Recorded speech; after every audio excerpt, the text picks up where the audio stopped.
My name's Thomas, and I'm working on this garden. It's trying to get the garden where it breaks even. It's the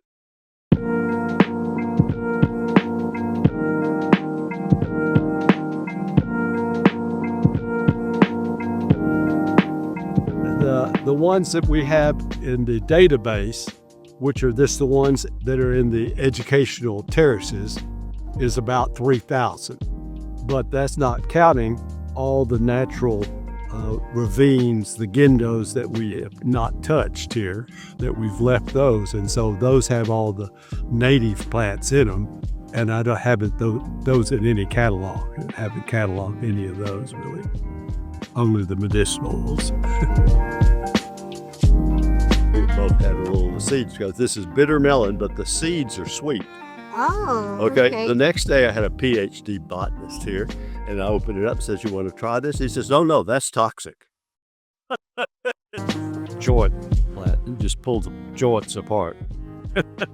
It's like 30-40% silica. It's good for your nails and your hair. I probably don't put any emphasis on ornamental trees, ornamental plants, because everything I'm trying to do is basically a useful plant.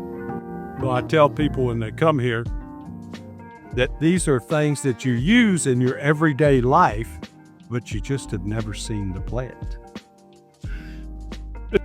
You either eat it, wear it, use it as color, use it as a medicine, is that you just don't know what the plant looks like.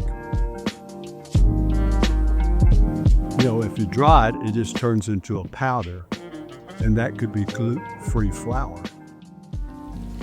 In places like Costa Rica, where we get the heavy rains, drainage is everything. And that's what actually is killing a lot of the plants, is you get too much water at one time over a long period of time, and it basically is causing the roots to drown.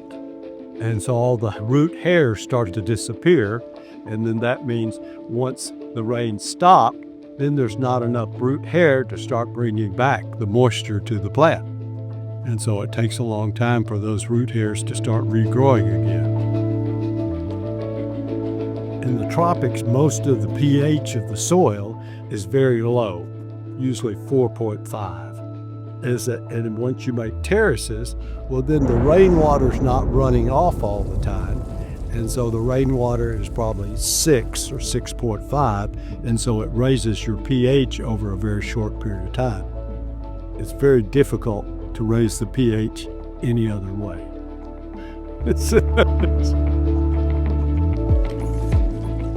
And that is the basis of Chanel number 5. we have so much of these flowers on our trees. And the way they process that, it's cold press.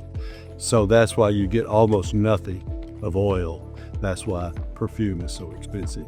Most of the others, we use steam to distill it, but for the perfumes, most of them are cold press. So you get very little oil.